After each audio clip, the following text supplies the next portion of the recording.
আসসালামু আলাইকুম রহমতুল্লাহি ওয়া বারাকাতুহু। আশা করছি সবাই ভালো আছেন। একটু পানি দাও। চা চা চা। গতকালকে আমাদের 3টা ক্লাস হয়েছে। গতকালকে ক্লাসে জয়েন করেছেন এখানে কেউ আছেন? না ম্যাক্সিমামই গতকাল ক্লাসে ছিলেন। ট্রেড ফাইন্যান্স, তারপর রিস্ক ম্যানেজমেন্ট, তারপর আমি স্যার আমি ছিলাম স্যার তিনটে। জিএফআই। 3টা ক্লাস হয়েছে। আচ্ছা, রেকর্ডিং গুলি আমরা এখনো ক্লাস গ্রুপে শেয়ার করতে পারি নাই। আজকে রেকর্ডিং এবং গতকালকে রেকর্ডিং গুলি একত্রে আমরা কম্বাইন্ড গ্রুপে অ্যাড করব।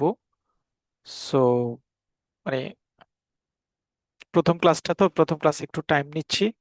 আর রেকর্ডিংটার অনেক ধরনের ড্রব্যাক আছে, তারপরেও রেকর্ডিংটা আমরা কন্টিনিউ করি। রেকর্ডিং প্রসেস হতে একটু সময় লাগে, মানে ফাইনাল প্রসেস হয়ে রেডি হতে একটু সময় লাগে, দ্যাটস ওয়াই অনেক সময় একটু টাইম লাগে। আমরা এডিশনাল প্রসেস নিয়ে কাজ করছি যাতে একটু একটু দ্রুত করা যায়। ওকে, আজকে প্রথমে আমাদের ক্লাস হচ্ছে credit operation management. Credit operation ম্যানেজমেন্টে এটা এটা আবার একদিন ধরবো, সব উল্টপাল্ট করবো। উল্টপাল্ট করবো কেন? এটা ঠান্ডা বক্স আছে, একটা খাবে না? কই আছে? মানে অফিস এই থেকে বের হচ্ছে, কোর্সটা আসতেছে রিক্সায়। রিস্কি কোর্স এবং আহ, ঠিকঠাকভাবে প্রিপারেশন না নিতে পারলে এই কোর্সটায় পাশ করাটা একটু টাফ হয়। ঠিক আছে, কোর্সটা পাশ করাটা একটু টাফ হয়। আহ, যদি গত বছরের প্রশ্ন আমরা আলোচনা করি, সেভেন ব্যাংকিং প্রফেশনাল এক্সামিনেশনের কোয়েশ্চেন, তাহলে এখানে বড় যেই 4টা প্রশ্ন আসছে: what is credit, explain category of relationship banker and customer, এটা আমাদের কমন প্রশ্ন। What are the feature of a good credit policy, mention the quality of a good borrower, একদম কমন প্রশ্ন। How to create sound landing, discuss the principles of sound landing, common প্রশ্ন। মানে হুবহু আমাদের suggestion sheet পড়ানো থেকে common প্রশ্ন। Define CMSME as per Bangladesh bank guideline, discuss the challenges and opportunities of CMSME financing in Bangladesh, common প্রশ্ন। What is early alert process, explain classification and provisioning of loan as per latest Bangladesh bank circular. মানে গত বছর বেটে খাওয়াই দেওয়া যেটা আছে এরকম, মানে ভর্তা বেটে যেভাবে খাওয়াই দেয় সেইভাবে খাওয়াই দেওয়ার মতো পড়ানো হয়েছে এই প্রশ্ন। মানে লোন এবং বাংলাদেশ ব্যাংকের লোন প্রভিশনিং নিয়ে যে সার্কুলার ম্যাথ শেষের দিকে অস্থির করে ফেলছে এই, মানে এটা পড়াতে পড়াতে যে এটা একটু ভালো করে পড়ে। Describe the significance of timely loan recovery. Discuss the non-legal measures of recovering NPL. মানে কমপ্লিটলি কমন, কমপ্লিট পড়েছি এবং আমাদের ডিসকাশনের মধ্যে ছিল, আমরা আলোচনা করেছি। একদম একদম কমন প্রশ্ন। মানে গত বছর আমরা যে, ইনফ্যাক্ট আপনাদেরকেও এই কোয়েশ্চেনগুলি আমরা রাখবো। আহ, গত বছর আমাদের যে সাজেশন দেওয়া ছিল বা আমরা যে সলিউশনটা ট্যাগ আউট করেছি পড়েছি, 1, 2, 3-এর সকল প্রশ্ন, এবি 6টা প্রশ্ন কমন পড়েছে একদম হুবহু। 4 number, what is credit risk, briefly explain the general steps in credit risk management, common প্রশ্ন। What are the essential characteristics of good security, why precautions are to be taken by the bank under hypothecation, common প্রশ্ন। মানে গত বছর এই 4টা সেটে আমাদের common পড়েছে, 4টা সেটের, এবং একটা সিঙ্গেল পার্ট কেউ বলতে পারবে না যে, বা কেউ মানে মাথায় নিতে পারবে না যে ভাই এটা আপনি পড়ান নাই, আপনার পড়া থেকে আসে নাই। তো 4টা কোশ্চেনই কমন পড়েছে, চারটাই। ম্যাথমেটিক্যাল প্রবলেম এর ক্ষেত্রে, ম্যাথমেটিক্যাল প্রবলেম গত বছর 2টা ম্যাথ আসছে। প্রথম ম্যাথটা হচ্ছে ক্যাপিটাল বাজেটিং থেকে ম্যাথটা আসা। ক্যাপিটাল বাজেটিং ক্যাপিটাল বাজেটিং থেকে ম্যাথটা আসা। ক্যাপিটাল বাজেটিং এ এর আগের বছর এই টাইপটা আগে যখন আপনাদের লিজ ফাইন্যান্সিং নিয়ে ম্যাথ আসতো, অর্থাৎ আহ, পুরনো সিলেবাসে পুরনো সিলেবাসে যেই সাবজেক্টটা ছিল রিস্ক ম্যানেজমেন্টের, মানে ম্যাথ রিলেটেড যে সাবজেক্টটা ছিল সেই সাবজেক্টের ক্ষেত্রে এই টাইপের ম্যাথ আসতো। তো গত বছর পেব্যাক পিরিয়ড এবং কোন প্রজেক্টটা অ্যাকসেপ্টেবল, বেসড অন এনপিভির উপর ব্যাখ্যা করা, এনপিভির উপর বেস করে ব্যাখ্যা করা, আলোচনা করা। আহ এটা আসছে এটা আসছে সানোয়ার আপা, আমি বলবো কোশ্চেন আমি মানে ডিসকাস করার পরে বলবো। এটা আসছে, এটা আমরা পড়েছি, তবে কোশ্চেনটা ঠিক কিছুটা ঘুরে ছিল বলা চলে, একদম মানে এই প্রশ্নটা আমাদের হুবহু আমরা আলোচনা করেছি, পড়েছি। এই কোশ্চেনটা একটু মানে অনেকেই মনে করে যে মানে ভাইয়া এটা এরকম করে আসে না, কিন্তু এটা আমরা পড়েছি। হ্যাঁ, প্রভিশনিং এর ম্যাথটাও আমরা লাস্ট ডেতে মনে হয় আলোচনা করেছি। এবং লাস্ট ডের যে ম্যাথটা অলমোস্ট দুইটা ম্যাথেরই কনসেপচুয়াল ইস্যুস কমন পড়েছে। কেউ যদি পরীক্ষার হলে একটু চিন্তা ভাবনা করে লেখে তাহলে লেখাটা ভুল হওয়ার কথা না। দুইটা ম্যাথ। কারণ ক্যাপিটাল বাজেটিং আমরা এবারও আপনাদের পরীক্ষার জন্য সিলেবাসে রাখবো, এবং প্রভিশনিং এবারও আপনাদের সিলেবাসের জন্য রাখবো। ম্যাথের জন্য, ম্যাথের পার্টে এই দুইটাকে আমরা মোটামুটি এখানে রাখবো। ফাইনাল হচ্ছে, সো ম্যাথ নিয়ে প্রিভিয়াস ইয়ারের লোকজন ক্রেডিট অপারেশনে ম্যাথ নিয়ে একটু পেনিট্রেশনে থাকে। আসলে নতুন সিলেবাসে ম্যাথ নিয়ে পেনিট্রেশনে থাকার কোনো কারণ নাই। কারণ ক্রেডিট অপারেশন যারা আগে পরীক্ষা দিয়েছেন, বিশেষ করে ফিফথ, ফোর্থ, থার্ড, সেকেন্ড বা ওয়ান, যে স্টেপে পরীক্ষা দিয়েছেন প্রত্যেকটা স্টেপে একাধিক ম্যাথ আসতো, এবং কোনো কোনো জায়গায় একটা বড় ম্যাথ দিয়ে দিত। বাট নাও ইট ইজ শুধুমাত্র দুইটা ম্যাথ দেয়, এবং এইটা যথেষ্ট স্ট্রাকচারাল। যে ম্যাথটা কি আসে, প্রভিশনিং রিলেটেড ম্যাথ আসে এবং ক্যাপিটাল বাজেটিং থেকে ম্যাথ আসে। এই দুইটা ম্যাথ যদি কেউ করে, আমি আরেকটা ম্যাথ করাবো, তিনটা ম্যাথ করাবো, এই তিনটা ম্যাথ যদি কেউ করে তাহলে তাদের অ্যান্সার কমপ্লিট করাটা ইজিয়ার হয়। Okay, part C, problem solving. Problem solving এর প্রথম সলভ প্রশ্নটা আসছে, আহ, এটা কিছুটা ম্যাথমেটিক্যাল আভয় দিয়ে তৈরি করা প্রশ্ন, কিন্তু মানে পুরোপুরি ম্যাথমেটিক্যাল না, ম্যাথমেটিক্যাল আভয় দিয়ে তৈরি করা প্রশ্ন। এবং এটা ক্রেডিট রিস্ক ম্যানেজমেন্ট থেকে আসছে। ক্রেডিট রিস্ক ম্যানেজমেন্ট আসলে ক্রেডিট করছি, ক্রেডিট রিস্ক ম্যানেজমেন্ট সবচেয়ে ইম্পর্টেন্ট টপিকস হবে। এবং এখানে কয়েক ধরনের টপিকস কে অ্যাড করে প্রশ্নটা করেছে, মানে আহ, ঠিক ঠিক সোজা প্রশ্ন বলবো না। হ্যাঁ, ঠিক সোজা প্রশ্ন বলবো না, আপনার মনিটরিং রিলেটেড ইস্যুস গুলিকে মিলিয়ে প্রশ্নটা করা হয়েছে। আর কেস টুতে ফাইন্যান্সিয়াল রেশিও অ্যানালাইসিস নিয়ে একটা ম্যাথ আসছে, মানে স্ট্রেট ফরওয়ার্ড একটা ফাইন্যান্সিয়াল রেশিও মিলিয়ে একটা ম্যাথ আসছে, এবং সেটার আসলে ফিজিক্যাল অ্যানালাইসিসটাকে ব্যাখ্যা করতে বলেছে। মানে সেকেন্ড ম্যাথটাকেও এজ ইউজুয়াল, সেকেন্ড যে কেস স্টাডি আসছে age usual normal case study বলা চলে না।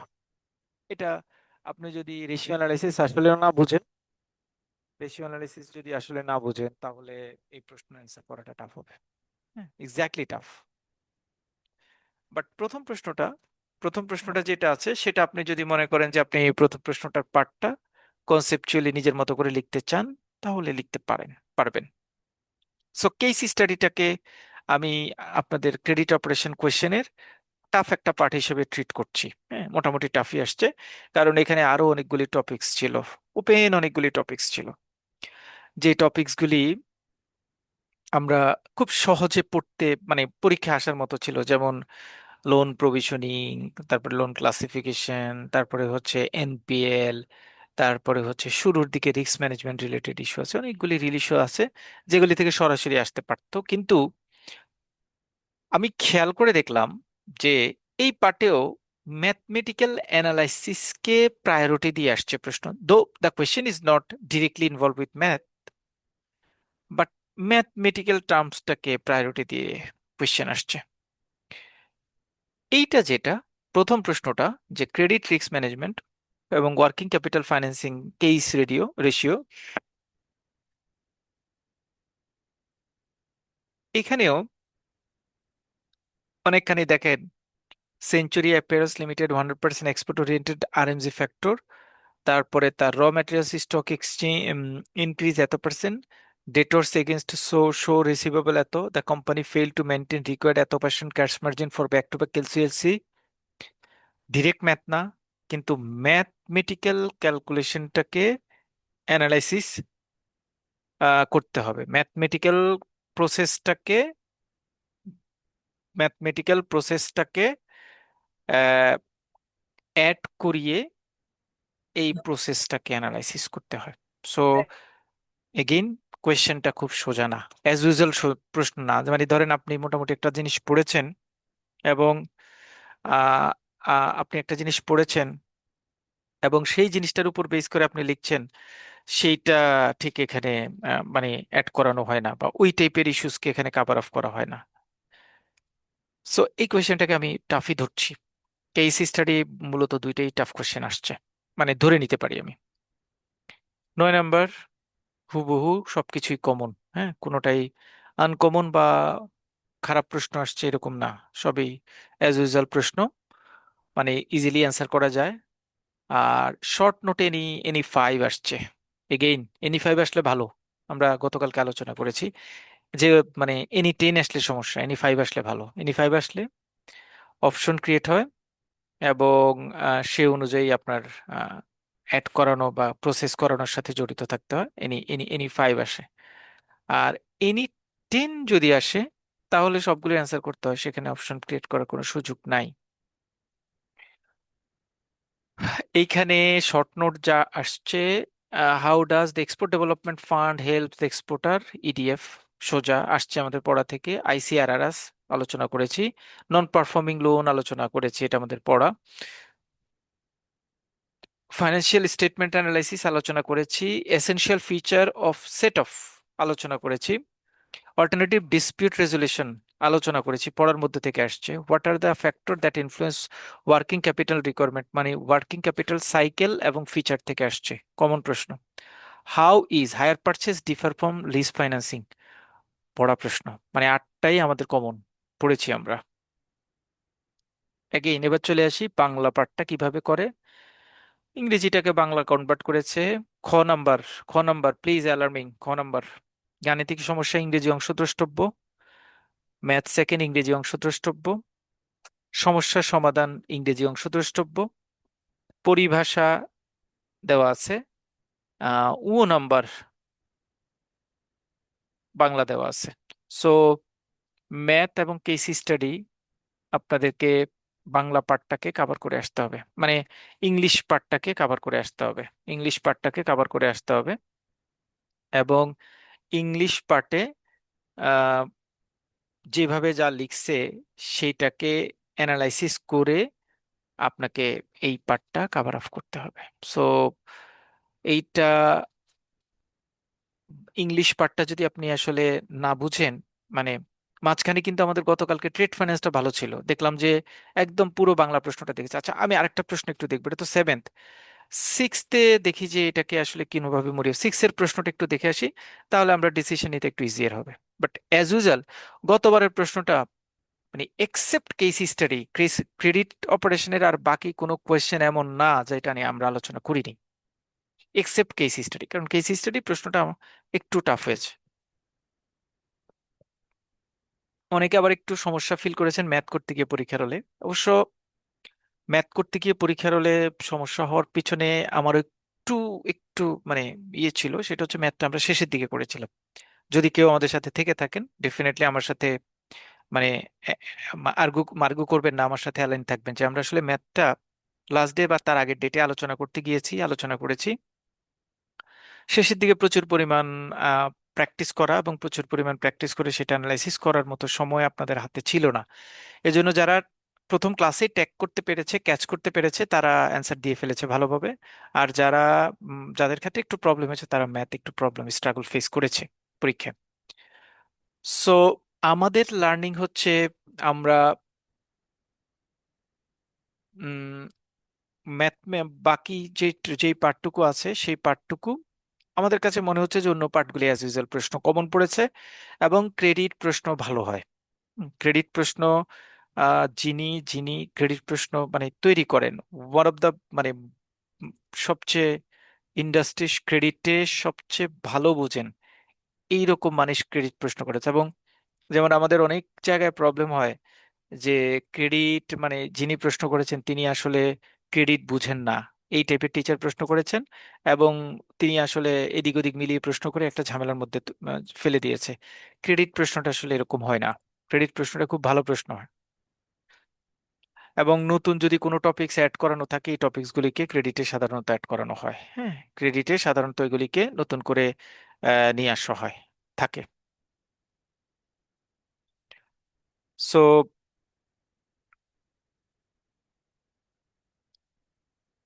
ক্রেডিটের এবার যদি সিক্স ব্যাংকিং প্রফেশনাল এক্সামিনেশনের প্রশ্নটা দেখি আমি, এটা হচ্ছে গত বছরের প্রশ্ন। এগেইন গত বছরও আমাদের মানে মোটামুটি সবকিছুই কমন পড়েছে। ক্রেডিট ক্রেডিট প্রশ্ন ভালো হয়, আমি বারবার বলছি, ক্রেডিট প্রশ্ন ভালো হয়। সো ওই প্রশ্নে মানে আপনি যদি একটু ভালো করে পড়ে যেতে পারেন, তাহলে আপনার মানে ইজিলি অ্যান্সার করতে পারবেন, কোনো সমস্যা হবে না, কোনো সমস্যা হবে না যদি আপনি ঠিকঠাক করে অ্যান্সার করতে পারেন, মানে পড়ে যেতে পারেন।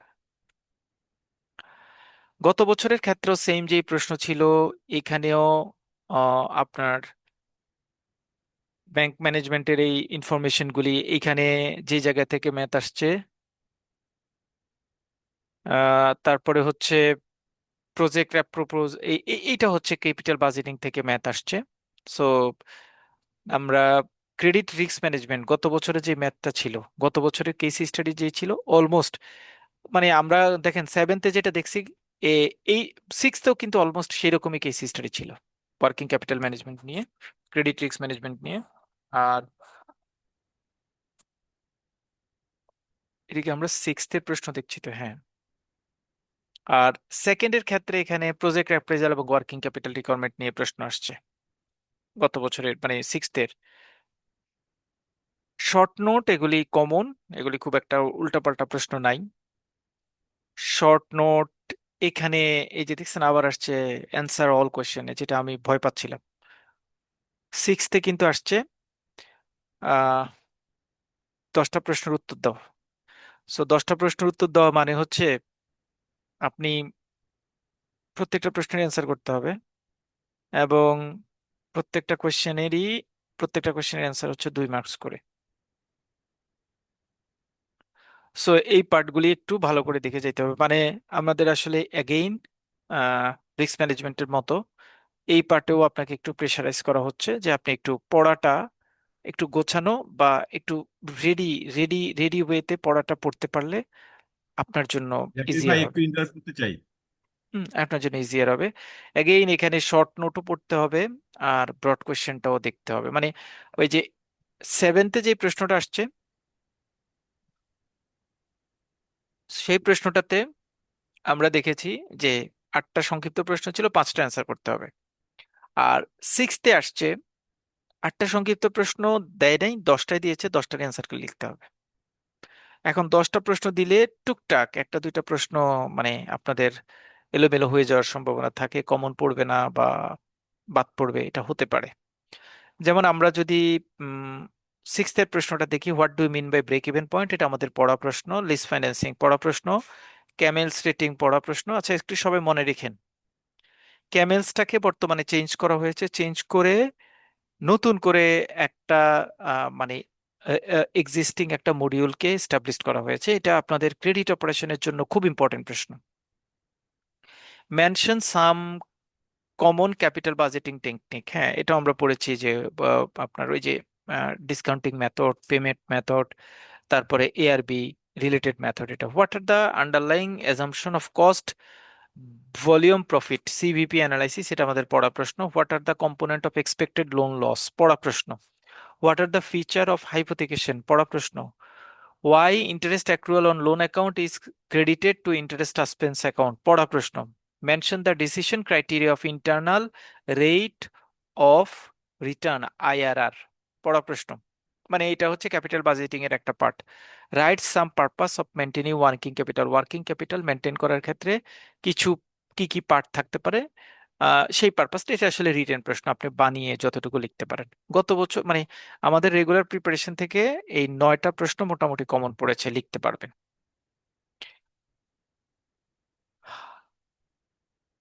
বাংলা পার্টে গিয়ে, বাংলা পার্ট অ্যাগেইন, বাংলা পার্টটা আসলে চেঞ্জ না। বাংলা পার্টে গাণিতিক ম্যাথ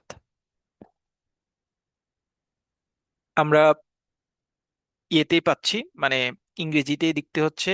আর গ বিভাগ, সমস্যা, যে কোনো একটি, কেস স্টাডি, ঋণ ঝুঁকি ব্যবস্থাপনা, কেস সিনারিও ইংরেজি অংশ দিতে হবে। কেস স্টাডি টু, প্রকল্প মূল্যায়ন এবং কার্যকরী মূলধন অর্থায়ন, এটা ইংরেজি অংশ দ্রষ্টব্য। তাহলে আমরা দুইটা কোয়েশ্চেন অ্যানালাইসিস করার পরে ক্রেডিট অপারেশনের ক্ষেত্রে যে সিদ্ধান্তে উপনীত হলাম, সবার জন্য ইম্পর্টেন্ট, যে সিদ্ধান্তে উপনীত হলাম, ম্যাথমেটিক্স আমরা কেউ বাংলা পরীক্ষা দিব না। ঠিক আছে, ম্যাথমেটিক্স কেউ বাংলা পরীক্ষা দিব না। ম্যাথমেটিক্স আমি যখন প্রিপারেশন নেব তখন আমরা এটা ইংরেজি ম্যাথ পড়বো, বাংলার এখানে কোনো সুযোগ নাই। 1 নাম্বার। 2 নাম্বার, কেস স্টাডি যেহেতু আপনাকে বলছে ইংরেজি অংশ দ্রষ্টব্য, আপনি কেস পার্টটা ইংরেজিতে লিখলেও হবে, বাংলাতে লিখলেও হবে, নো প্রবলেম। বাংলা পরীক্ষা দিলে আপনি বাংলা লিখতে পারেন। কিন্তু টেকনিক্যালি কোনো প্রশ্ন যদি বাংলা পার্ট থেকে যদি ইংরেজি পার্টে রেফার করে, আপনি চাইলে ইংরেজি ভাষায় সেই প্রশ্নটা লিখলেও কোনো সমস্যা নেই। ইনিশিয়াল লেভেলে কিন্তু আমি আপনাদেরকে একটা ব্যাপারে খুবই রেস্ট্রিক্টেড করেছি। আপনাদের মনে আছে কিনা, গতকালকের ক্লাসে আমরা এটা নিয়ে আলোচনা করেছিলাম। সেটা হচ্ছে যে যখন আপনি বাংলা লিখবেন পুরোটা বাংলা লিখবেন, যখন আপনি ইংরেজি লিখবেন পুরোটা ইংরেজি লিখবেন। আমি বলেছিলাম এই কথাটা। বাংলা এবং ইংরেজি মিলিয়ে কোনো প্রশ্ন লিখবেন না। কিন্তু প্রশ্নের ধরন যদি এরকম হয় তাহলে কিন্তু আপনি বাংলা ইংরেজি মিলিয়ে লিখতে পারেন, নো ইস্যুস। ওরা যদি, এবং অ্যাকাউন্টিং, আপনারা তো অ্যাকাউন্টিং না, জেএবিবিতে আমরা দেখি এটা অ্যাকাউন্টিং এ থাকে এরকম, যখন কোনো একটা পার্ট ইংরেজি অংশ দ্রষ্টব্যকে বলে তখন আপনি বাংলা পরীক্ষা দিলেও এটা ইংরেজি লিখলে কোনো সমস্যা নাই, বাংলা লিখলেও কোনো সমস্যা নেই, বাংলাও লিখতে পারে। কিন্তু আমি যদি যখন কেস স্টাডি ইংরেজিটাকে বাংলায় কনভার্ট করে লেখা আমার কাছে একটু টাফ মনে হয়। সো ওয়াইজ হচ্ছে যে গাণিতিক সমস্যা তো আমরা ইংরেজিতে দিব, এটা খুব বেশি আমাদের সমস্যা না, বরং এটা আমাদের সুবিধা। যে সংখ্যাগুলি লিখতে বাংলায় 8 ইংরেজি 8, বাংলা 4 ইংরেজি 8-এর মধ্যে যে একটা ডিসকম্পোবুলেশন, সেটা মোটামুটি আপনার মানে থাকে না। আর কেস স্টাডিটা যেহেতু আপনি বাংলা পড়ে ইংরেজিটা পড়বেন, সেটাকে বাংলায় কনভার্ট করে লেখা, সকল ওয়ার্ডের মিনিং বুঝে লেখা, it will be tough. So initial লেভেলে আমরা ডিসিশন নিচ্ছি যে ম্যাথটা এবং কেস স্টাডিটা আমরা ইংরেজি পরীক্ষা দিব, ইংরেজি শিট প্রোভাইড করব, বাংলা প্র্যাকটিসে ঢুকবো না। ওকে, 1। 2 নম্বর হচ্ছে ব্রড কোয়েশ্চেন, যেগুলি আলোচনা সেগুলি আমরা, আপনারা চাইলে বাংলা লিখতে পারেন, I have no issues, Bangla লিখতে পারেন, কোনো সমস্যা নাই। শর্ট নোট, পার্থক্য এবং পরের অংশটুকু আপনারা যদি মনে করেন যে বাংলা লিখবেন, নো ইস্যুস, বাংলা লিখতে পারেন। পরীক্ষা বাংলা দিতে যদি মনে করেন চাইবেন, বাট এই দুইটা জিনিস আমরা প্র্যাকটিস করব ইংরেজিতে, এখানে বাংলার কোনো ইনভলভমেন্ট আমরা অ্যাড করব না। ম্যাথ প্র্যাকটিস হবে আমাদের ইংরেজি, এবং ম্যাথ প্র্যাকটিস গত বছর বা তার আগের বছরে আমাদের একটু একটু প্রবলেম ফিল করেছি আমরা ম্যাথের ক্ষেত্রে, মানে ক্রেডিটের ম্যাথের ক্ষেত্রে সবার মধ্যে একটা ভয় কাজ করে। আর আরেকটা জিনিস হচ্ছে ক্রেডিটের ম্যাথে আমি আরেকটা জিনিস অ্যালাউ করি, মানে এটা আপনারা খেয়াল করেছেন কিনা জানি না, সিক্স ব্যাংকিং প্রফেশনাল এক্সামিনেশন ও case study is closely related with কি, closely related with mathematical analysis. দেখেন এখানে বলছে 6 লাখ, 6 কোটি, 12 কোটি। তারপরে এখানেও অ্যানালাইসিস করেছে যে প্রজেক্টের কস্ট এত, মানে প্রপোজ লোন এত। সেভেন ব্যাংকিং প্রফেশনাল এক্সামিনেশনে তো রেশিও অ্যানালাইসিস পুরোটাই তুলে দিয়েছে। সো কেস স্টাডিটা নিয়ার অ্যাবাউট অনেকখানি ম্যাথমেটিক্যাল টার্মসকে মাথায় রেখে কেস স্টাডি হয়, এটা দেখে আমার মনে হচ্ছে ক্রেডিট অপারেশন ম্যানেজমেন্টের ক্ষেত্রে। এবং কয়েকটা জিনিস আছে এবারে, মানে খুব বেশি না, 4-5টা টপিকস আছে যেগুলি এবারে কেস স্টাডির জন্য খুব ইম্পর্টেন্ট।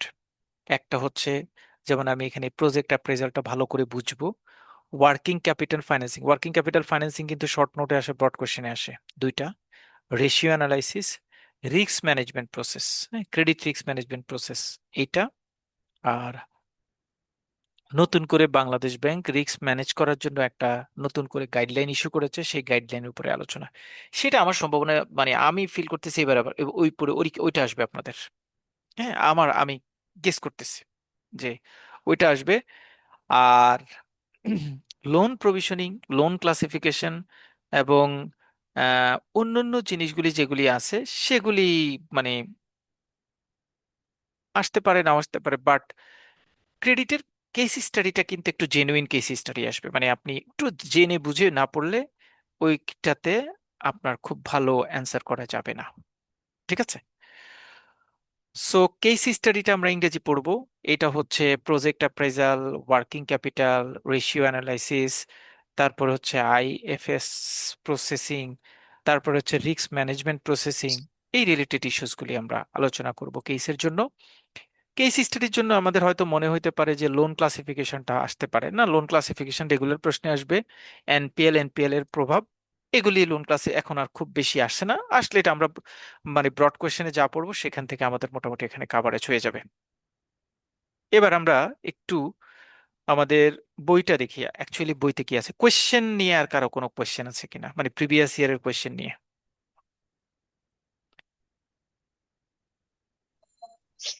ভাইয়া আপনাদের কোনো আমার আছে। জিজ্ঞাসা আছে? ভাইয়া আসসালামু আলাইকুম, আমার একটু কোশ্চেন আছে ভাইয়া। জি জি জি, প্লিজ। একটা মিনিট, আমি একটু আচ্ছা। সাউন্ডটা, আপনার ভলিউমটা ছোট। জি ভাইয়া। আচ্ছা। ভাইয়া যেটা দুই ইয়ারের কোশ্চেন, মানে লাস্ট দুই টার্মের যে কোশ্চেন আমরা দেখলাম, সেটাতে দেখা যাচ্ছে বস কেস স্টাডি এবং ম্যাথমেটিক্যাল যে টার্মস গুলো আছে, এগুলো রিলেটেডই এসেছে গত দুই টার্মে। এর মধ্যে ম্যাথমেটিকের যে চারটা ম্যাথমেটিক্স আসে আর কি, যে হুম চারটা পার্ট থেকে, একটা হচ্ছে ratio, break even point, provision, capital budgeting, তাই তো? হুম। তা এখন তাহলে তো আমাদের অঙ্ক তো তাহলে দিতেই হবে বা করতেই হবে। আমি আসলে প্ল্যান করেছিলাম যে অঙ্কে যেহেতু 10 আসে, তাহলে আমি অঙ্কটা বাদ দিতে পারি কিনা, অঙ্ক বাদ দিয়ে আমি 90 অ্যান্সার করে পাশ করে আসতে পারতাম হয়তো। কিন্তু এখন তো দেখা যাচ্ছে যে অঙ্ক মনে হয় বাদ দেওয়া যাবে না, না না ম্যাথমেটিক্স না, বাদ দেওয়া ক্রেডিট যাবে না। অপারেশনে অঙ্ক বাদ দিয়ে হ্যাঁ, কোনোভাবে আপনি চিন্তা করতে পারবেন না। সেটাই। তাহলে অঙ্কর মধ্যে এখন এই যে চারটার মধ্যে যে এটা বস আছে, তাহলে তাহলে কেস স্টাডির এবং ম্যাথমেটিক্যাল টার্মস এর মধ্যে রেশিও, ব্রেক ইভেন, প্রভিশন আর ক্যাপিটাল বাজেটিং, এটার হুম, মধ্যে তো তাহলে দাঁড়াচ্ছে প্রভিশন আর ক্যাপিটাল বাজেটিং হয়তো বেশি ইম্পর্টেন্ট ম্যাথের জন্য, 10 মার্কসের ম্যাথের জন্য। ম্যাথের জন্য, 10 মার্কের ম্যাথের জন্য। আর এখানে তাহলে রেশিও অ্যানালাইসিস থাকতেছে হচ্ছে কেস স্টাডিতে, আসতেও পারে বা নাও আসতে পারে, নাও ব্যাপারটা আসতে কি পারে। এরকম? রাইট। আচ্ছা, ঠিক আছে ভাই। ওকে, তবে এবার ম্যাথমেটিক্সে ম্যাথমেটিক্যাল পার্টে ব্রেক ইভেন পয়েন্টের ম্যাথ আসবে মোটামুটি। আমি মোটামুটি শিওর ম্যাথমেটিক্যাল মানে ব্রেক ইভেন্টের ম্যাথ আসবে এবার, মাস্ট। ঠিক আছে, সো আর কারো কোনো কোয়েশ্চেন আছে? Honest honest evaluation. আর কারো কোনো এনি ভাইয়া এনি আমরা কি ক্যালকুলেটর ইউজ করতে পারবো? ক্যালকুলেটর ইউজ করতে পারবেন, কিন্তু ওখানে আবার একটা প্যারা আছে, সেটা হচ্ছে নর্মাল ক্যালকুলেটর ব্যবহার করতে হবে, সাইন্টিফিক ক্যালকুলেটর ব্যবহার করা যাবে না। মানে যোগ বিয়োগ গুণ ভাগের কাজ করতে পারবেন, ইনফ্যাক্ট এখানে যোগ বিয়োগ গুণ ভাগেরই কাজ থাকে, খুব একটা মানে হাই থটের ম্যাথমেটিক্যাল অ্যানালাইসিস ক্যালকুলেশন এখানে থাকে না। আমাদের কেস স্টাডিতে আমাদের যেহেতু 20 নাম্বার, আমাদেরকে একটু কেস স্টাডির উপরে স্পেশালি ড্রাইভ দিলে ভালো হতো। আচ্ছা, কেস স্টাডির উপরে স্পেশাল ড্রাইভ দিলে ভালো হতো। I know very well, because এটা হচ্ছে 20 মার্কস বাতাসে ক্যারি আরো করে। শক্ত হুম, হবে। কিন্তু তার জন্য একটা কাজ লাগে, সেটা হচ্ছে আমরা এর আগের যে ক্লাসগুলি করব, যদি আমি কেস স্টাডির উপর আপনাদের ড্রাইভ দিতে পারবো কখন, যখন আপনাদের চ্যাপ্টার ভিত্তিক পড়াটা ভালো হবে। খেয়াল করেন, চ্যাপ্টার ভিত্তিক পড়াটা ভালো হবে। যদি চ্যাপ্টার ভিত্তিক পড়াটা ভালো না হয়, তাহলে আমাদের, জামিল ভাই, আমি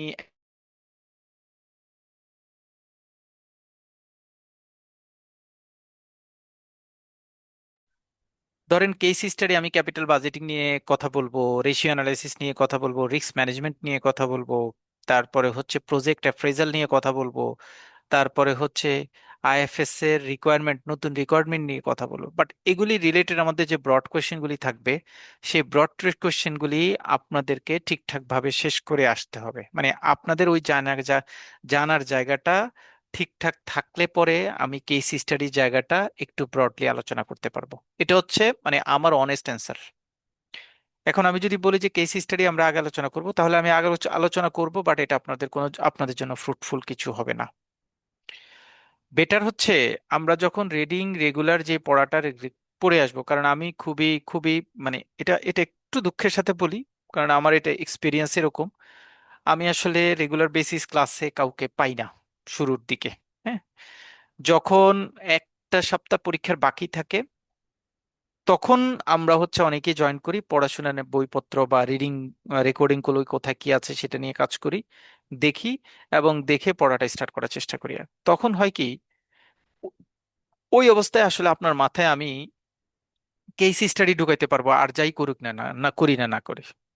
কারণ আমার আহ, যা আমার আমার আমার যেটা মনে মনে হয় যে আমরা ধরেন যে ক্রেডিটের যে রিডিং ম্যাটেরিয়ালসটা আপনাদেরকে দিব, এটা এটা খুবই পলিশ এবং এক্সটেন্সিভ রিডিং ম্যাটেরিয়ালস। সো শুরু থেকে আমরা যে ক্লাসগুলি করে যাব, সেই ক্লাসগুলির প্রতি যদি আপনার রেগুলারিটি থাকে, মানে আপনার যদি প্রত্যেক পড়ার প্রত্যেক জায়গায় আপনি কভার করতে পারেন, তাহলে আমার জন্য পরে কেস স্টাডি নিয়ে ডিসকাস করাটা ইজিয়ার হবে। কারণ আপনাদের নলেজের উপরে আমি কেস স্টাডি ডিসকাস করতে পারবো। আমি নিজে থেকে কেস স্টাডি আসলে ডিসকাস করে আপনার জন্য খুব বেশি ফ্রুটফুল রেজাল্ট নিয়ে আসবে না।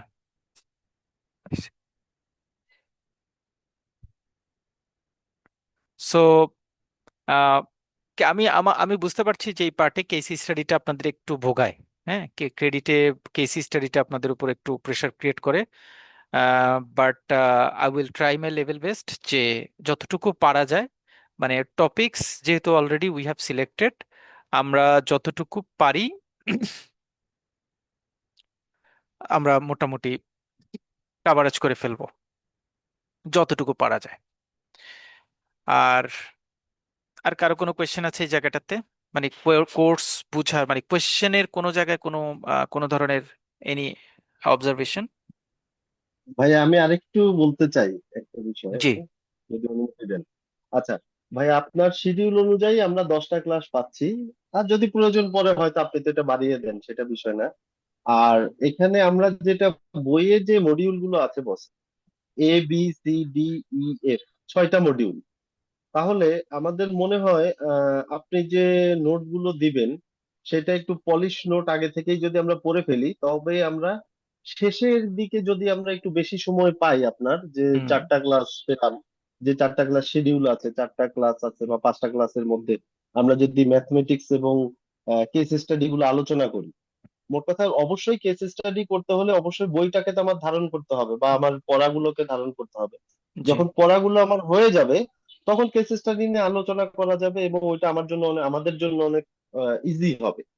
তো এই জন্য ম্যাথমেটিক্স এবং কেস স্টাডির জন্য আমরা একটু সময় যদি বেশি রাখি এবং আগেই যদি আমরা মানে নোটগুলো কভার আপ করে ফেলতে পারি, শর্ট কোশ্চেন হোক, ব্রড কোশ্চেন হোক বা পার্থক্য, তাহলে মনে হয় আমাদের জন্য এটা অনেক ইজি হবে। এটা আমার মনে হচ্ছে। আমি খুব ভয় পাচ্ছি, তো এই জন্য ভাইয়া বলছি আর কি। হ্যাঁ, না না, ঠিক আছে। ডেফিনেটলি আপনার মানে আপনার ইভ্যালুয়েশনটা পারফেক্ট। এবং ব্রড কোয়েশ্চেনের পার্টে আমাদের যত কম সময় লাগানো যায়, কারণ এটা আবার ব্রড কোয়েশ্চেনটা ওভারল্যাপিং করে ম্যাথটা আমরা করে ফেলতে পারবো। ইনফ্যাক্ট হ্যাঁ, ম্যাথটা করে ফেলতে পারবো, ম্যাথটা ব্রডের সাথে অত কোনো সম্পর্ক এখানে আমি দেখি না। আপনি কভার করে ফেলতে পারবেন, শুধুমাত্র লোন প্রভিশনিং এ যে ম্যাথটা করতে যাবেন সেখানে লোন ক্লাসিফিকেশনের সার্কুলারটা একটু পড়তে হবে আগে। ওকে, এটা আমরা পড়ে ম্যাথের কাজটা করে করে ফেলতে পারবো, ম্যাথের ক্ষেত্রে খুব বেশি ঝামেলা হবে না। বাট অন্যান্য পার্টের ক্ষেত্রে যেই যেই জায়গাটাতে মানে আলোচনার ইস্যু থাকে, যে ধরেন আমার কাছে যেটা মনে হয় যে যদি আপনারা মনে করেন যে আমরা ম্যাথটা কভার করে ফেলবো আগে এবং শর্ট নোটটা কভার করে ফেলবো, এই দুটা কভার করে ফেলা যায়। কিন্তু এই দুইটাতে আবার টাইম দিতে গিয়ে যদি রচনামূলক প্রশ্ন মানে ফাউন্ডেশনটাকে উইক হয়ে যায়, ফাউন্ডেশনটা উইক হয়, তাহলে আবার দেখা গেল যে একটু রিস্ক হয়ে যাবে।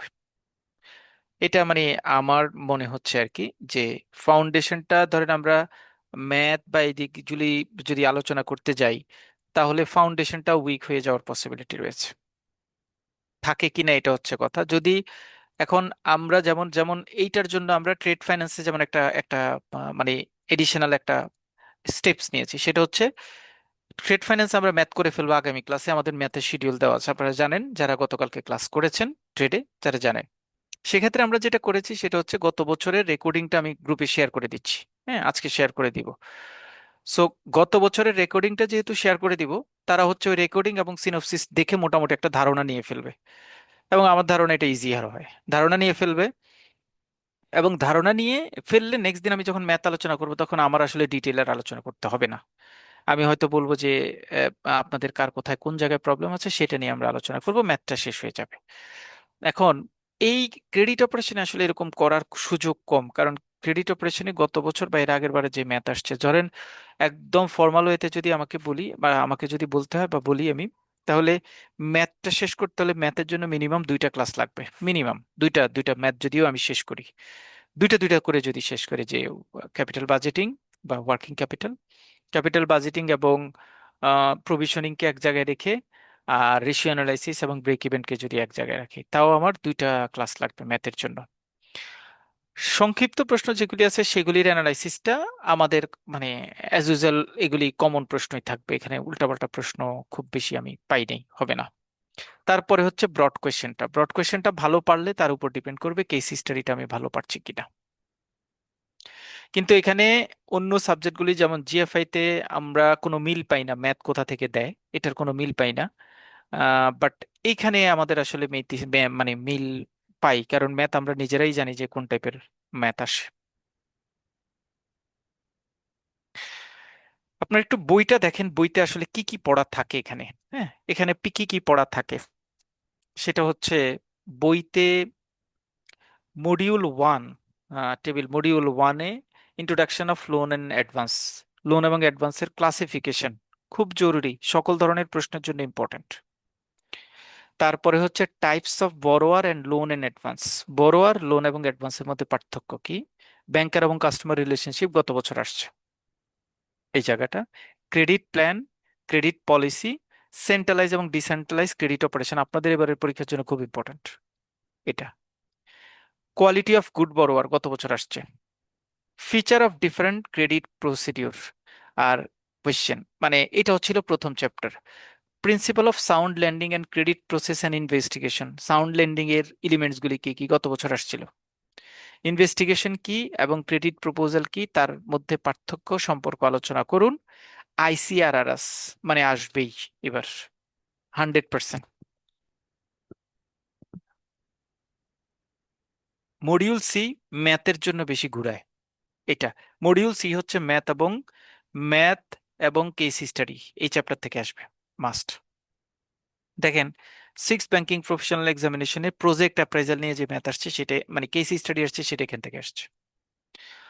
সো ক্রেডিট অ্যাপ্রাইজাল এবং ক্যাপিটাল বাজেটিং, তারপরে হচ্ছে রেশিও অ্যানালাইসিস, এই যতগুলি পার্ট আছে সবগুলি পার্ট হচ্ছে এটার সাথে জড়িত। ওয়ার্কিং ক্যাপিটাল এটা ম্যাথের জন্য ইম্পর্টেন্ট, এখানে রচনামূলক প্রশ্ন কম, দুই তিনটে রচনামূলক প্রশ্ন থাকে, বাকিগুলি এখানে আসলে ম্যাথই থাকে, ম্যাথেরই মোটামুটি ডিসকাশন থাকে। Module D credit risk management, আমি বইটা খোলার মেইন কারণ হচ্ছে এই চ্যাপ্টারটার জন্য বইটা খুলেছি, ঠিক আছে, এই চ্যাপ্টারটার জন্য বই খুলেছি। আপনাদের এইখানে কারা কারা রিস্ক ম্যানেজমেন্ট পড়বেন, রিস্ক ম্যানেজমেন্ট এক্সাম দিবেন, সবাই কি আছেন রিস্ক ম্যানেজমেন্ট, কারা নাই বা আছে স্যার। জি ভাইয়া, আমিও দিব risk maximum management. Maximum risk management দেওয়ার কথা 2 4 5 জন, সাগর ভাইয়ের মতো 1 2 জন থাকতে পারেন যারা রিস্ক ম্যানেজমেন্ট দিবেন না, বাকি যারা আছেন তারা সবাই রিস্ক ম্যানেজমেন্ট দিবেন। পাশ করে ফেলতেছে। হ্যাঁ, রিস্ক ম্যানেজমেন্ট দিবেন। সো রিস্ক ম্যানেজমেন্ট যারা দিবেন তাদের মডিউল ডি আর ক্রেডিট অপারেশনের মডিউল ডি একই রকম, মানে this one is just like as echo of risk management module D. এবং আপনাদের এই মডিউল ডির সলিউশনটা নোটটা আমি রিস্ক ম্যানেজমেন্টের নোটটাই পড়াবো, অ্যাড করবো এখানে রিস্ক ম্যানেজমেন্ট। এবং কোনো কোনো বার স্যারের সাথে কথা বলে যেটা মনে হয়েছে যে রিস্ক ম্যানেজমেন্টের এখানে আসলে ক্রেডিট রিস্কের জায়গায় এটাকে পরীক্ষা আসার মতো কিনা। হ্যাঁ, তা আমি বললাম যে স্যার এটা হচ্ছে কোর সাবজেক্ট, এটা তো আসতে হবেই, আনা দরকার। হ্যাঁ, সেই থেকে যে এখান থেকে প্রশ্ন কন্টিনিউ হচ্ছে এখন এই পার্টটা আমি রিস্ক ম্যানেজমেন্ট থেকে আনবো। সুতরাং কেউ যদি রিস্ক ম্যানেজমেন্ট পড়েন, রিস্ক ম্যানেজমেন্টটা আমরা ইংরেজি পড়বো। সো কেউ যদি রিস্ক ম্যানেজমেন্টটা নিয়ে আসেন, তাহলে রিস্ক ম্যানেজমেন্টের একটা চ্যাপ্টার আপনার এখানে কভার হয়ে যাবে। মানে এখানে যতগুলি চ্যাপ্টার আছে, মানে আমি আপনাদের একটু হেল্প করার চেষ্টা করছি। রিস্ক ম্যানেজমেন্টে যতগুলি চ্যাপ্টার আছে তার একটা চ্যাপ্টার এখানে, এই মডিউলটি আপনি রিস্ক ম্যানেজমেন্ট পড়বেন হুবহু, just echo. Module E credit documentation and administration, এটা ইম্পর্টেন্ট। এটা ব্রড কোশ্চেনের জন্য ইম্পর্টেন্ট, মানে এটা অলওয়েজ ব্রড কোশ্চেনের জন্য ইম্পর্টেন্ট। লোন ক্লাসিফিকেশন, তারপরে হচ্ছে লোন রিস্যু ডিলিং এর ইস্যুসগুলির আগে সিকিউরিটির ফিচার, তারপরে হচ্ছে চার্জ ডকুমেন্টেশনে যেগুলি আছে সেই প্রশ্নটা, এটা একটা ডেসক্রিপটিভ প্রশ্ন।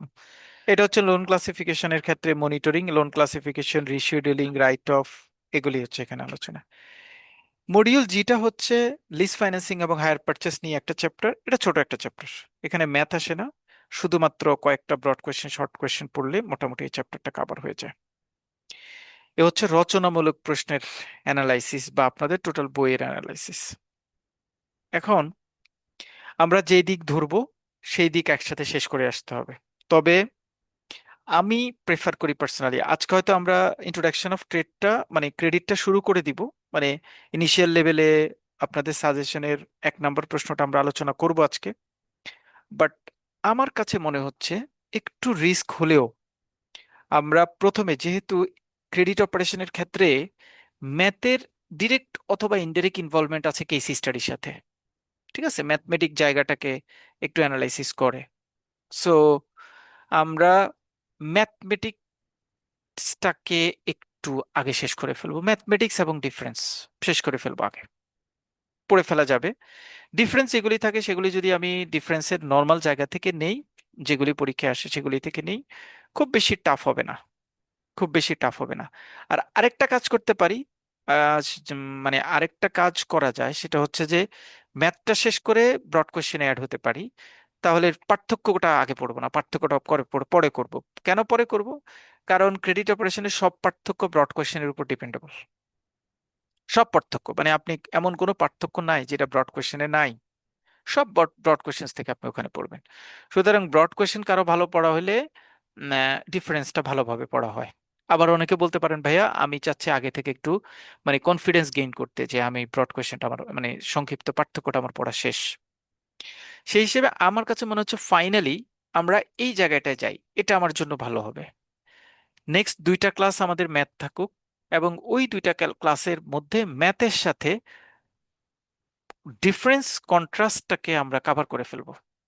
এবং এখানে এই বইয়ের ম্যাথ করার জন্য পূর্ব অভিজ্ঞতার খুব বেশি দরকার নাই, মানে চ্যাপ্টারের সাথে লিঙ্ক আপ খুব বেশি দরকার নাই। সো নেক্সট 2টা ক্লাস আমরা 2টা ক্লাস ম্যাথ এবং ডিফারেন্স এটা শেষ করে ফেলি, তাহলে স্ট্রং জোনের 2টা পার্ট আমাদের কভার হয়ে যাবে। তারপরে আমরা ব্রড কোশ্চেনে চলে আসব, ডে ওয়ানের ব্রড কোশ্চেন থেকে শুরু করে ব্রড কোশ্চেনে চলে আসব। এবং ব্রড কোশ্চেন পড়ার পরে আমরা হচ্ছে সিঙ্গেল কোশ্চেন যেটা আছে সেইটা এবং কেসটা পড়বো। মানে সিঙ্গেল কোয়েশ্চেনটাকে আমি শেষে রাখছি, বিকজ এটা পুরোটাই ব্রড এর উপর ডিপেন্ডেবল, সো এটা রাখছি। বাট পার্থক্যটা ব্রড থেকে আমি আলাদা করতে পারি।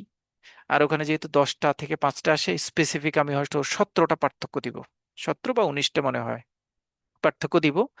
ফাইনাল সাজেশনের উপর আমরা পার্থক্যটা আর ম্যাথটা মিলিয়ে নেক্সট 2টা ক্লাস করি। সো নেক্সট 2টা ক্লাস হবে আমাদের ম্যাথ এবং পার্থক্য। আর তারপরের ক্লাস থেকে আমরা ব্রড কোশ্চেন থেকে টানা পড়ে যাব। ব্রড কোশ্চেন পড়ার পরে, হ্যাঁ এখানে একটা কথা আছে যেটা সাগর ভাই বলেছেন, যে আমি যদি সত্যি আপনাদের সাথে শিট শেয়ার করে দিই, তাহলে আপনারা যদি একটু পড়াটা এগিয়ে রাখেন, তাহলে ব্রটে আমি একটু টান দিয়ে পড়ে যেতে পারবো। মনে রাখবেন ব্রটে আপনার যদি যত টাইম কম লাগবে, আমি কেস স্টাডির দিকে আপনাকে তত বেশি টাইম দিতে পারবো। কিন্তু ব্রটে যদি আপনার টাইম আপনি বেশি নিয়ে নেন, কারণ ব্রটের আপনাদের যে সাজেশন সিনপসিস যেই সলিউশন বা যে কোয়েশ্চেন আমি দিব, এটা নিয়ে আমি মানে এইটা আমি 14টা ক্লাস করেছি। হ্যাঁ, মানে ক্রেডিট প্রসেসিং এ এই এই সিনপসিস বা এই কোর্সটাই 14টা ক্লাস হয়। আমি নেই 14টা ক্লাস। সুতরাং ওই 14টা ক্লাসকে আমি কনভার্ট করে নিয়ে আসবো 4টা বা 5টা ক্লাসে। সুতরাং ডেফিনেটলি আপনারা যদি আমাকে হেল্প না করেন তাহলে এটা সম্ভব হবে না। আর আপনারা ওখানে হেল্প করলে আমি কেস স্টাডিটা আগাইতে পারবো। তাহলে প্রথম দুইটা ক্লাস কেউ খুব কমফোর্টলি শেষ করতে পারলে ম্যাথের আইডিয়া জেনারেট হবে, রেকর্ডিংটা গ্রুপে থাকবে, রেকর্ডিংটা দেখে আপনি নিজের মতো করে ম্যাথ প্র্যাকটিস করতে পারবেন। এবং আমি নিজের মতো করে একটা আইডিয়া দিয়ে 96 97 ম্যাথটার প্র্যাকটিস আপনাদেরকে করতে দিব, মানে আপনাদেরকে দিয়ে করাবো আর কি। আপনারা করবেন, আপনাদের হাতে তো সময় থাকে, 2 মাস সময় আছে। এবং কারো কোনো জায়গায় কোনো লুফল থাকলে সেটা বের হয়ে যেতে পারবে, বের হইতে পারবে। আর পার্থক্যটা জাস্ট আলোচনা করে আপনারা নিজেরা পড়ে ফেলতে পারবেন, মানে আলোচনা করে দিব আমি, আপনারা পড়ে ফেললে 20 নাম্বার আপনাদের এদিকে কভার হয়ে যাবে। ব্রড কোশ্চেন আমি যা আলোচনা করব, ব্রড কোশ্চেন ফাইনাল পরীক্ষা আমরা যা বলবো তা থেকে আসবে। সো এখানে 40 কখনোই কম পাবেন না। মানে এমন সিঙ্গেল কোয়েশ্চেনও পাবেন না যে ভাইয়া 2টা প্রশ্ন আমি অ্যান্সার করতে পারি না, এরকম হবে না। সবই আমাদের কমন পড়বে অলওয়েজ। সো ওই 40 আপনার থাকবে, এদিকে 20, 40 আর 20 60। ব্রড কোশ্চেন ভালো করে পড়লে লাস্টের দিকের সংক্ষিপ্ত প্রশ্নগুলি অটোমেটেড 7 8 9টা কমন পড়ে যাবে আপনার। আর কেস স্টাডি নিয়ে তখন আমরা শেষের দিকে একটা কম্প্যাক্ট প্রিপারেশন নিতে পারবো আশা করি। সো এইভাবে আমি প্ল্যান করতে চাচ্ছি। সবাই এগ্রি কিনা আমার প্ল্যানের সাথে? মানে আপনাদের কোর্সটা প্রথম কমফোর্ট জোনে নেওয়াটা হচ্ছে মানে একটা কোর্স শেষ করার চেয়ে জরুরি বেশি যে আপনি মানে আপনার মাথায় সেট আপ হয়েছে। মানে যদিও আহ, ভালো হইতো যদি আমি প্রথমেই একটা প্রশ্ন নিয়ে শুরু করে দিতাম, বাট প্রশ্ন নিয়ে শুরু করিনি। আমরা আসলে কোয়েশ্চেনে কি আসে, আমার বইতে কি আছে, রিয়েল সিনারিও কি, আমরা আসলে কিভাবে পড়লে আমাদের জন্য ভালো হবে, সবকিছু মিলিয়ে কিন্তু একটা ক্লাস চলে যায়, মানে ইনফ্যাক্ট কনজিউম হয়ে যায়। সো আমি এইভাবে করতে চাচ্ছি, যদি আপনারা মানে একসেপ্টেন্স দেন। আচ্ছা জাকির ভাইয়া, হুম হ্যালো, হুম, ভাইয়া শুনছি। বলছি কি, আহ, গত এক্স্যাক্টলি সুন্দর প্ল্যান আপনার স্যার, ঠিক আছে, এগ্রি। আপনার আপনার এক্সপিরিয়েন্সে যেটা বলেন যে যে যে নেগেটিভ সমস্যাগুলো আমাদের সামনে আসতে পারে, সেগুলো তো আপনার মাথায় আছে যে এইভাবে সলভ করলে আমাদের জন্য বেটার হবে। এটা একটা ওয়ে, ঠিক আছে, সেটা আপনি ভালো বুঝতে পারবেন, কারণ গত ক্লাসে তো আমরা সবাই করিনি। এই কারণে যে যে নেগেটিভগুলো সামনে এসেছিলো সেগুলো আমাকে কাটায় উঠতে যে ক্লাসটা যেভাবে করাটা উচিত হবে সেটা করাটাই ভালো। আরেকটা বিষয় হচ্ছিল লাস্টের দিকে যে যাতে আমাদের কোনো এমন কোনো সিচুয়েশন করতে না হয় যে আর একটু সময় পেলে বেশ ভালো হতো। হুম, লাস্টের দিকে সময় পেলে আমরা রিভাইজ দিলাম, সেটা করলে ভালো হয়। ওকে, ডান। সো আমরা এই প্ল্যান করে আসছি, বাট ক্রেডিট অপারেশন কিন্তু একটু ট্রিকি সাবজেক্ট। হ্যাঁ, যেমন গতকালকে আমি রিক্রিয়েশনাল সাবজেক্ট বলেছি জিএফআই কে, আজকে একটু পরে আমি আইসিটি কে বলবো যে ভাইয়া আপনারা একটু মানে সিরিয়াস নেওয়ার দরকার নাই, একটু শুধু রেকর্ডিং গুলি দিয়েছি, প্রশ্ন এটা এটা পড়তে বলেছে, ওগুলি একটু কভার আপ করে যাবেন, তাহলে আইসিটি পাস করে যাবেন, একটু ছোট ছোট জায়গাগুলি দেখে যাবেন। আমি কিন্তু এইভাবে বলবো আইসিটির ক্ষেত্রে একটু পরে। সরিয়া বেস ব্যাংকিং এর ক্ষেত্রে বা এফসিসির ক্ষেত্রেও আমি বলবো যে আপনারা একটু পড়ে যান, আমি যা বলছি এগুলো একটু শুনেন, যে শিটটা দিচ্ছি এটা একটু চোখ বুলায় যান। বাট ক্রেডিটে কিন্তু আপনি আমি যা বলছি সেটা শুনেন, একটু চোখ বুলা যান, এটা কিন্তু আমি বলছি না। ক্রেডিটে একটু শ্রম দিতে হবে, ক্রেডিটের দিকে একটু খেয়াল রাখতে হবে, তাহলে ক্রেডিট পাস করা সম্ভব। আদারওয়াইজ কিন্তু ক্রেডিটে অনেকেই কিন্তু আটকে থাকে। হুম, এটা একটু মাথায় রাখবেন। অনেক কঠিন প্রশ্ন হয়, বুঝতে পারছি না, এই টাইপের প্রায় ওপিনিয়ন আমরা কিন্তু ক্রেডিট থেকে পাই। সুতরাং আপনার যদি অ্যানালাইসিসটা ঠিকঠাক থাকে, কারণ আমি তো এভরি সিঙ্গেল পজিটিভ এবং নেগেটিভ দিক আমি আলোচনা করেছি যে এটা পজিটিভ হইতে এটা পজিটিভ আছে, এটা নেগেটিভ আছে। সো পজিটিভ নেগেটিভ সবকিছু মিলিয়ে যে জায়গাটা এসে দাঁড়াবে সেই জায়গাটাতে আপনি আপনার একটু মানে কনসেন্ট্রেশন ঠিকঠাক করে যদি আমাদের মধ্যে না দিতে পারেন তাহলে কিন্তু আপনি এই সাবজেক্টটা ভালো করতে পারবেন না। ওকে, সো আমাদের plan final. Next week next week বা next Saturday will start our credit operation class with math. এবং নেক্সট স্যাটারডে, পরের স্যাটারডে আমরা ম্যাথ করব এবং সিঙ্গেল কোয়েশ্চেন 20 শেষ হবে। আর আজকে আমরা একটু, যেহেতু ক্রেডিটিভ আলোচনা করছি, ক্রেডিট নিয়ে আমরা একটু 1 নাম্বার রচনামূলক প্রশ্নটা কভার করে আসবো, মানে তাহলে আপনাদের একটা ধারণা হবে।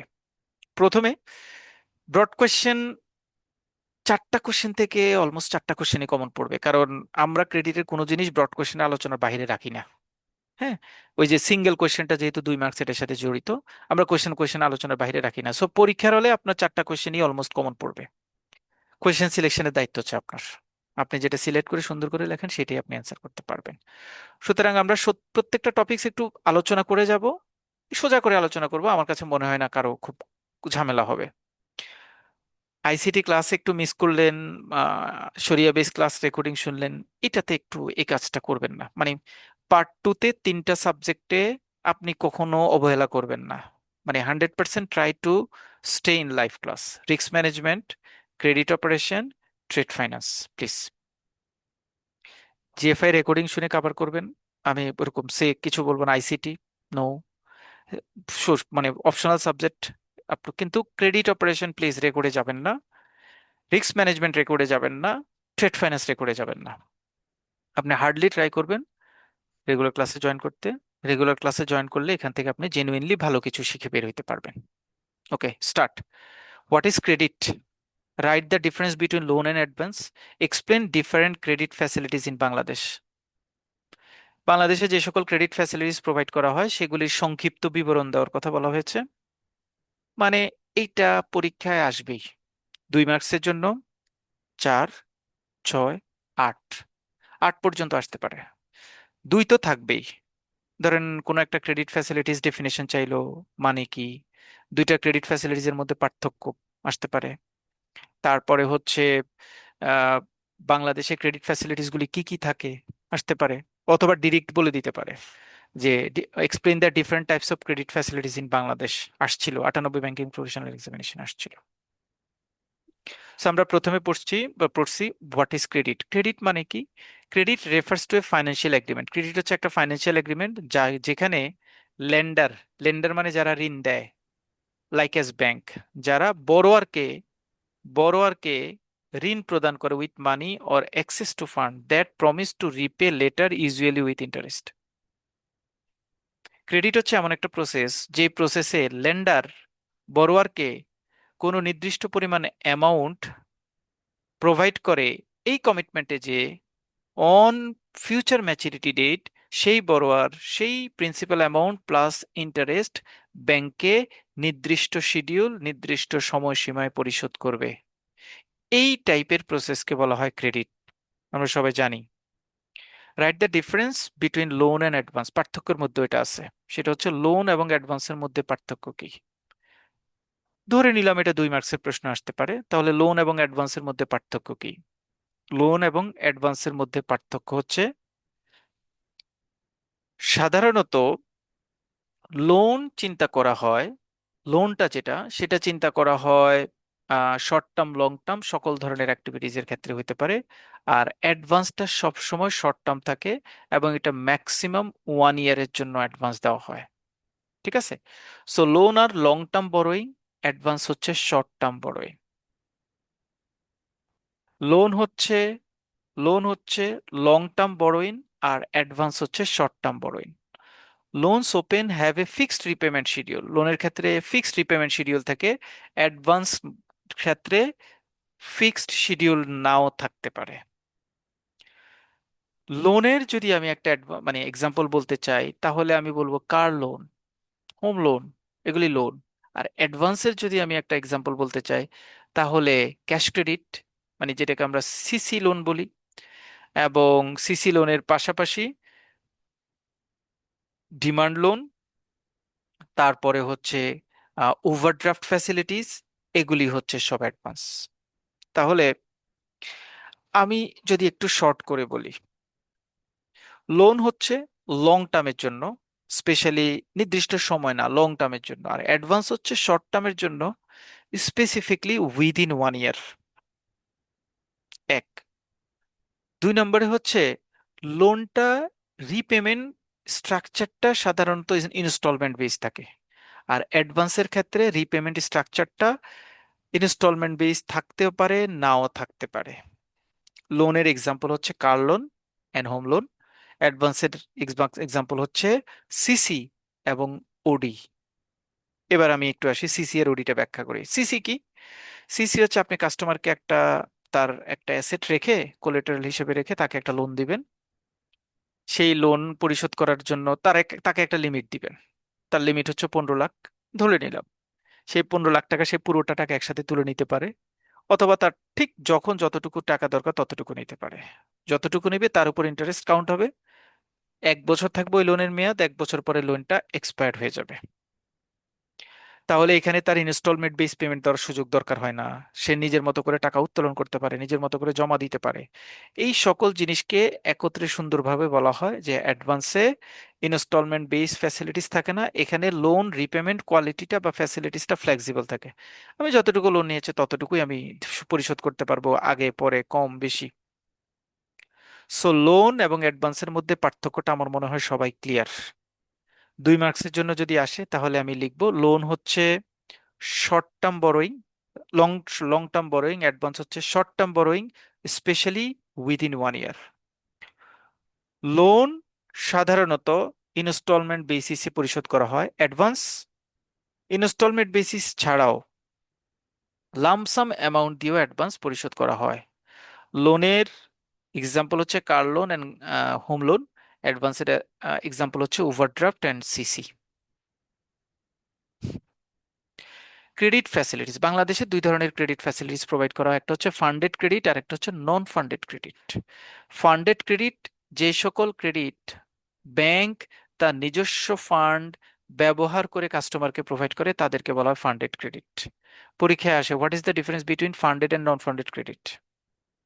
পরীক্ষায় আসে what is the difference between loans and advance. Funded credit হচ্ছে যে ক্রেডিটটা ব্যাংক তার ওন ফান্ড ইউটিলাইজ করে কাস্টমারকে লোন দেয়, সেটাকে বলা হয় ফান্ডেড ক্রেডিট। ফান্ডেড ক্রেডিটের এক্সাম্পল হচ্ছে লোন, জানি।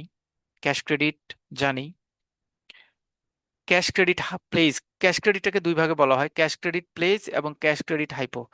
ক্যাশ ক্রেডিট প্লেজ কথাটার মানে হচ্ছে this type of facilities provided against pledge of goods. Cash credit pledge, আমি লোন দিব কাস্টমারকে, কাস্টমারের গুডসটাকে আমার কাছে রিটেন রেখে প্রসেসনে রেখে আমি লোন দেই। আর ক্যাশ ক্রেডিট হাইপোতে আমি কাস্টমারকে লোন দেই, কিন্তু কাস্টমারের ওই প্রোডাক্টটাকে আমি আমার ফ্যাক্টরিতে রাখি না। যে সকল প্রোডাক্টের ক্ষেত্রে ব্যাংক ওই প্রোডাক্টগুলির প্রসেসন রাখতে টাফ হয়, সেই সকল প্রোডাক্টের ক্ষেত্রে ক্যাশ ক্রেডিট হাইপো সাধারণত ক্যালকুলেশন করা হয়। ওভারড্রাফট কাস্টমারকে ট্রাস্টের উপর বেস করে কাস্টমারের যে লিমিট আছে সেই লিমিটের উপর এডিশনাল ফান্ড নেওয়ার একটা লিমিট তাকে সেট করে দেই, যেটাকে আমরা ওডি লিমিট বলি। বিল পারচেস অ্যান্ড ডিসকাউন্টিং কাস্টমারের, এটা ফরেন এক্সচেঞ্জের সাথে জড়িত। কাস্টমারের কোনো বিল, সে যদি অ্যাকসেপ্টেন্স বা কোনো একটা বিল আমার কাছে আসছে, এটার ম্যাচুরিটি 180 দিন পরে, সে যদি আমার কাছে বলে যে ডকুমেন্টটা ঠিক আছে, তুমি এটা পারচেস করে আমাকে এখন টাকা দাও, 180 ডেজ পরে তুমি পেমেন্ট পেলে তুমি নিয়ে নিবা। ওকে, আমি তখন আমার ফান্ড থেকে কাস্টমারকে লোন দেই বিল পারচেস করে। অন ম্যাচুরিটিতে যখন আমি পেমেন্টটা পাই তখন আমি তাকে সেই অ্যামাউন্টটা ইন্টারেস্ট সহ প্রিন্সিপাল অ্যামাউন্টটা রেখে বাকি অ্যামাউন্টটা তাকে পরিশোধ করে দেই। Consumer credit day to day আমাদের লাইফ লিডিং এর জন্য যে ক্রেডিট সেটা। SME credit, small and medium enterprise. আমরা এইটা নিয়ে একটু আলোচনা করব, হয়তো আজকের ক্লাসে আলোচনা করব না, নেক্সট যেদিন আলোচনা করবো। আপনারা মনে রাখবেন সিএমএসএমই, এসএমই এইটুকু জায়গা কিন্তু পরীক্ষার জন্য ইম্পর্টেন্ট, বিশেষ করে সিএমএসএমই। সো সিএমএসএম এর ডেফিনেশন, সেখানে একটা পার্ট থাকে এসএমই, সেটা কিভাবে করা হয় আমার মনে হয়, আমি যদি ভুল না করি এখানেই থাকবে এটা, এই যে এটা সিএমএসএমই। সো সিএমএসএম এর ক্ষেত্রে স্মল ইন্ডাস্ট্রির ক্ষেত্রে কি রকম হয়, মিডিয়াম ইন্ডাস্ট্রির ক্ষেত্রে কি রকম হয়, এই অ্যাক্টিভিটিস গুলি একটু দেখতে হয়, মানে দেখে রাখার স্কোপ আছে বা দেখে নিতে হয়। সিন্ডিকেট ফাইন্যান্সিং আর কনসোর্টিয়াম ফাইন্যান্সিং। সিন্ডিকেট ফাইন্যান্সিং মানে হচ্ছে একটা বড় লোন, কয়েকটা ব্যাংক একত্রে যখন সেই লোনটা প্রোভাইড করে তখন ওই সিন্ডিকেটের সকল ব্যাংকগুলিকে বলা হয় ওই ওই লোনটাকে বলা হয় সিন্ডিকেট ফাইন্যান্সিং। এবং সিন্ডিকেট ফাইন্যান্সিং এর ক্ষেত্রে একটা সাধারণত একজন লিড পারফর্ম করে, যিনি সকল ব্যাংকের দায়িত্ব নিয়ে, যিনি মানে বড়োয়ারের সাথে ডিল করেন, এবং তাকে বলা হয় লিড ব্যাংক। আমরা এক্সাম্পল দিয়েছি স্ট্রাকচারাল ফাইন্যান্সিং। স্ট্রাকচারাল ফাইন্যান্সিং হচ্ছে একটা কমপ্লেক্স ওয়েতে ফাইন্যান্সিং করা, অর্থাৎ কোনো একটা লোনকে আবার মানে আমার কাছে কোলাটেরাল রেখে সেটার এগেনস্টে আরেকটা লোন দেওয়ার প্রসেসটাকে বলা হয় স্ট্রাকচারাল ফাইন্যান্সিং। এটা একটু টাফ, বাট এটা এমসিকিউ মানে সংক্ষিপ্ত প্রশ্নে আসে, what is structural financing. Lead bank, lead bank হচ্ছে যেই ব্যাংকটা কোনো একটা লোন প্রসেসের ক্ষেত্রে অন্য সিন্ডিকেট লোন প্রসেসের ক্ষেত্রে সকল ব্যাংকগুলিকে একত্রিত করে এবং যে অন্য ব্যাংকগুলির প্রতিনিধি হয়ে লিড প্রদান করে সেটাকে বলা হয় লিড ব্যাংক।